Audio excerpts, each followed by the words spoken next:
Uma conhecida definição de loucura é fazer as mesmas coisas e esperar resultados diferentes. É incrível e curioso como o ser humano tem a facilidade de viver assim.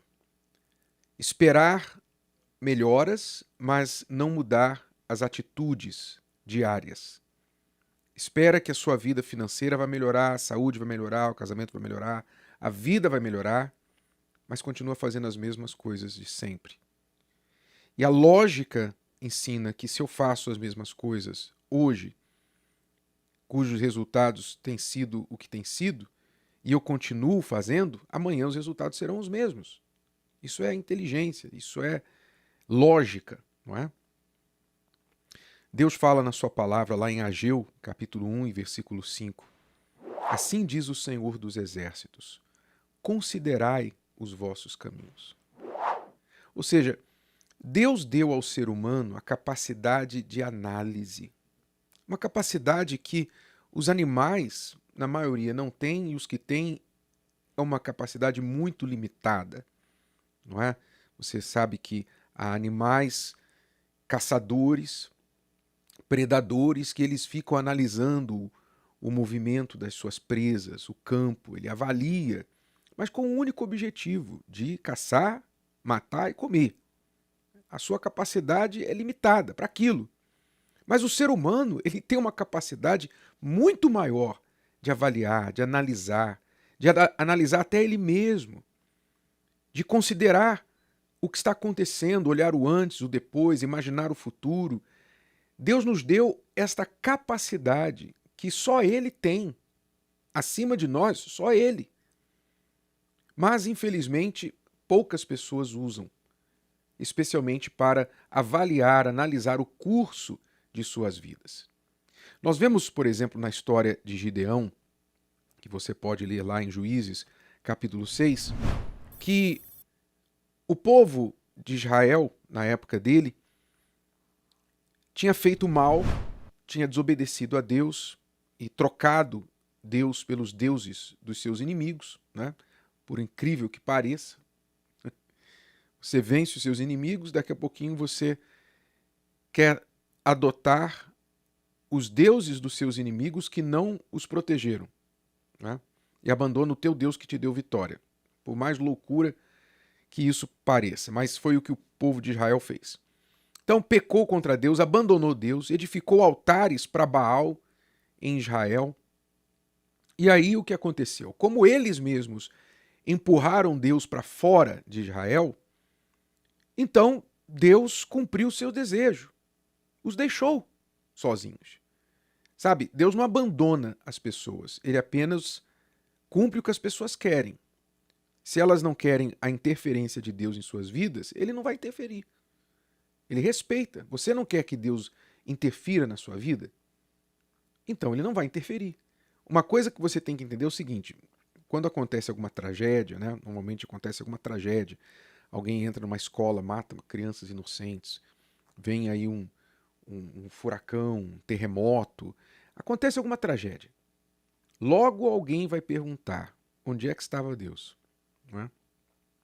Ué, Deus estava no mesmo lugar que você o deixou quando tudo estava bem. No mesmo lugar. Se você deixa Deus fora da sua vida em momentos bons, por que você quer que ele de repente interfira e invada a sua vida nos momentos ruins para te defender do mal? Não faz sentido isso. Então Deus cumpre os nossos próprios desejos. E lá em Israel ele cumpriu o desejo dos israelitas, e os deixou com seus próprios deuses. O que aconteceu? Os deuses dos seus inimigos não fizeram nada pelo povo de Israel, não os protegeram, e os inimigos invadiram, começaram a invadir Israel todos os anos, especialmente na época da colheita. Israel plantava, na hora de colher, antes de colher, os inimigos vinham e assolavam tudo, levavam o que podiam e deixavam os restos para trás. Isso foi no primeiro ano. Segundo ano, mesma coisa. Colheita, vinham os inimigos, invadiam, levavam tudo, destruíam tudo. E assim foi. 3, 4, 5, 6, demorou 7 anos para alguém parar e falar assim: isso aqui não está funcionando.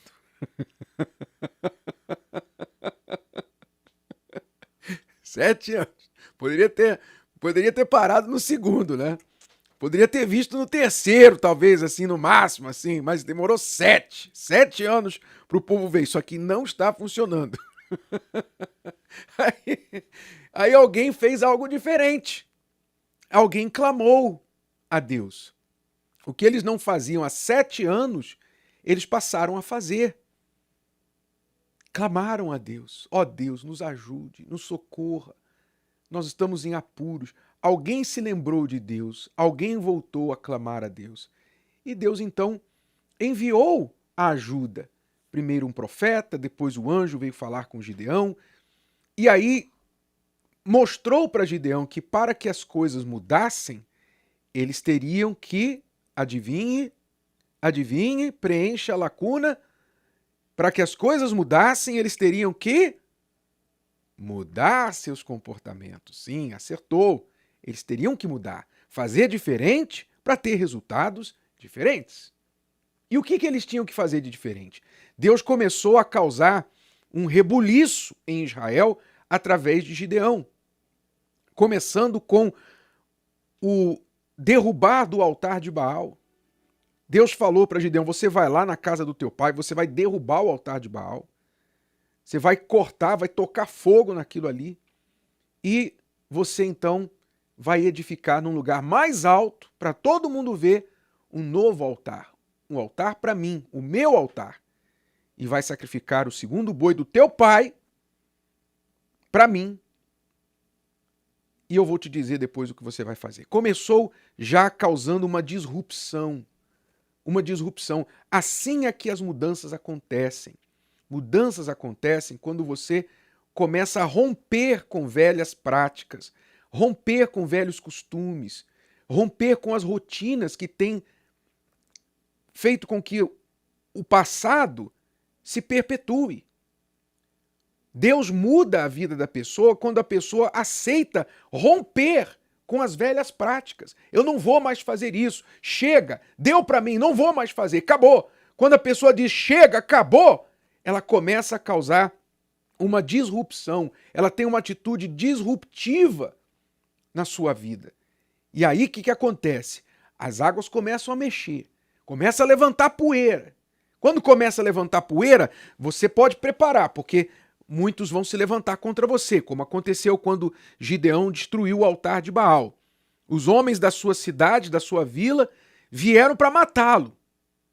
Então, é por isso que muitas pessoas não tomam essa atitude disruptiva necessária para mudar a sua vida, porque elas temem as consequências. Alguém vai comentar, alguém não vai gostar, alguém vai criticar, alguém vai se levantar contra ela. Você vai mexer na casa de marimbondo. Pois é. Mas se você não mexer, se você não fizer diferente, você não vai ter resultados diferentes. Deus mudou a história do povo de Israel quando Gideão primeiro mudou a sua maneira de pensar, começou a ter atitudes disruptivas com a rotina, com a prática do que estava já acontecendo há 7 anos. Ele mexeu as coisas, ele sacudiu a poeira, e então começaram a acontecer as coisas diferentes. E se você quiser mudar a sua história, tá aí a receita. Não muda, a receita não muda. É a receita do bolo. Pare de fazer as mesmas coisas, peça direção a Deus para te mostrar o que você tem que fazer, seja corajoso, não tenha medo de ser disruptivo, de romper com velhas práticas, com velhas atitudes, velhos hábitos, de chatear alguém, de pisar em calos de outras pessoas. Não se preocupe, se você vai mudar a sua vida, você vai ter que ter essa atitude corajosa como Gideão teve. Mas a boa notícia é que quando você fizer isso, então os resultados falarão por eles mesmos. Os resultados serão o seu prêmio, a sua recompensa. Você teve coragem de fazer diferente, então aqui está o teu prêmio, o sucesso que você tanto aguardava. Se o vídeo de hoje te ajudou, você conhece alguém que vai ser ajudado por essa mensagem, passe adiante. E se você ainda não inscreveu aqui no canal, inscreva-se agora. Até a próxima.